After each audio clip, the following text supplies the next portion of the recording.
Welcome to part 4 of why the Bible that I've been reading for 11 years is not the Bible that I'm reading today. I started with the NIV. You can go through the other parts to get kind of caught up on where we're at. Then I went to the new KJV. Then I went to the KJV, and now I'm reading from the 1611 KJV. And so yesterday we were talking about, not yesterday, the last video, things got crazy. But the last video I talked about, I was going through the message to the translators. This particular portion, as you saw from part 3, is very hard to read. So I have not dove back in here because I am in the process. If you watch part 1, I'm in the process of reading through the Bible from start to finish. When I picked up this Bible, I was in Psalms. I'm still in Psalms. So yesterday I went through and I just read some Psalms because my brain needed a break. But today I wanted to jump around a little bit. We'll come back and we'll finish the translation to the readers. But today I wanted to show you the other things that are in the beginning of this particular Bible. So I am going to take you off of here real quick. Get rid of the fancy light. And I'm going to show you so that you can see what I'm looking at here. We'll flip around. Okay, so the very beginning is try and get this to focus, from the translators to the readers. So that's the part I was going through. I still have, we made it through, this is where I ended, in part 3. So I still have, actually right here. So I still have all of these pages to read, but I wanted to show you the other things because there's some really cool things in here that I just find useful, especially would have been useful to me as a new believer. So in this first part, and again, this is, back then, again, I am not a Bible expert or anything. So I know some of it, because it has the almanac in there, but it's only for like a few days. But anyway, so it has how many days they have. Everything is in King James. Everything is in Roman numerals in here, which when I turned to this made me wish that I had paid more attention to Roman numerals. I've got the 5, I've got the 1, I've got the 10. And then after that, I get confused. I can't remember what X is. I'm going to have to do some Googling. But anyway, it tells you, on here, like when the sun rises, when it sets, and then it has like all of the days, and then it's suggesting morning prayer and evening prayer. So it goes through each of the months. So you'll see February. So yeah, 28 days. Sorry, my finger is making it not focus. Then you go to March again. So it goes through the whole year. August, September, October, November. It has December, and then here's what I was mentioning. It has the almanac for this particular, only for a certain, well, what is that? 29 years, 39 years? XXX, 39 years, I think. So it goes from 1603 down to 1641.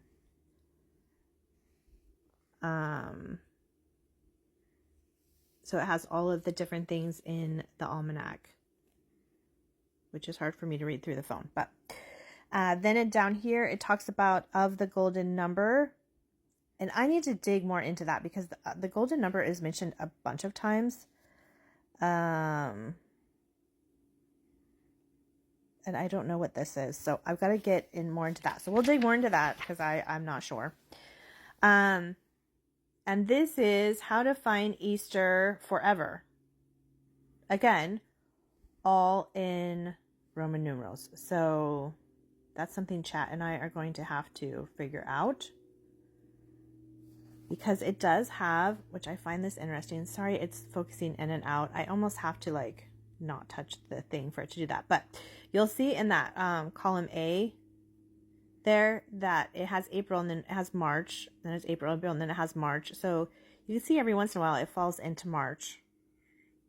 But I thought that was cool. And again, I would have to read that.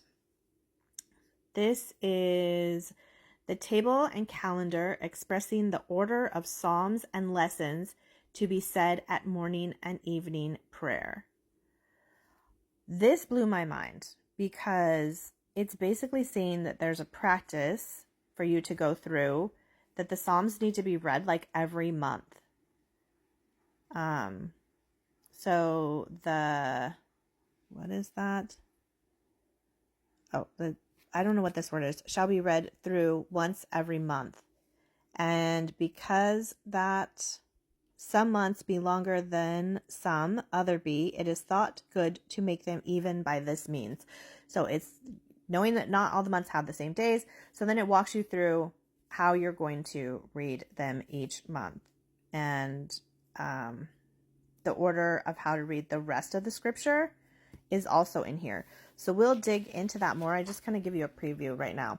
Anyway, then it goes through the proper lessons. So that's one of those where the F's are the S's. Lessons to be read for the first. Lessons, both morning and evening prayer on the Sundays throughout the year. And some also the second lessons. Because, again, there's extra days. So then it goes through and it's going to tell you which of the Sundays and which Psalms that you should be reading so that you can get through all of the Psalms each month. Then it also has lessons proper for holy days. And so it's pulling actual scriptures for the holy days. So here you have St. Andrew, St. Thomas the Apostle, Christmas Day lesson. Innocence Day. I don't know what that is. I'm going to have to Google that. Circumcision. Okay. That's interesting. Conversion. So when you come to Christ. Purification, the Virgin Mary. Annunciation of the Lady Wednesday. Wednesday before Easter. Thursday after Easter, Good Friday, Easter evening, Monday in, what is that? Esther week lesson. So it gives you the verses and that you should be reading that correspond to each of the holy days that are in here. I don't want to go and say that every holy day is in here because I'm not sure. Christmas Day, Easter Day, White Sunday. All right, I don't know. I'm going to have to Google that. And then here's the table order for the Psalms again. So these are the Psalms you're going to read for evening prayer and for morning prayer. Then these are before Easter week. These are after Easter week. So these are, it looks like holidays. I don't know what Rogations, White Sunday, Trinity Sunday. Interesting. I have a lot to Google here. These be observed for holy days and none other. So these are the only days that they are saying are holy days. What is for saints? Again, there's a lot. Then we go to the names and order of all the books of the Old and New Testament with the numbers of chapters.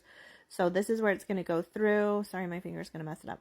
It's going to go through all of them. And then if you'll look, this is the Old Testament. These are the books of the Apocrypha. We mentioned that, I think, in part 2.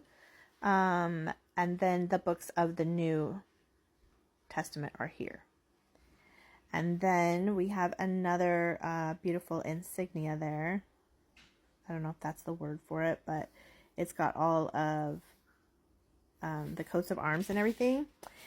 And then we're going to go into the genealogies of the Holy Scripture. So if you want to go through and see the family trees, go ahead and follow.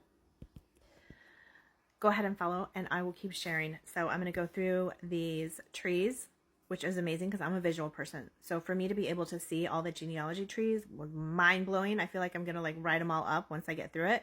But we'll go through that next if I don't get back to the finishing of the translation to the readers. It just depends on how much time I have. But if you want to keep with me on this journey, follow along.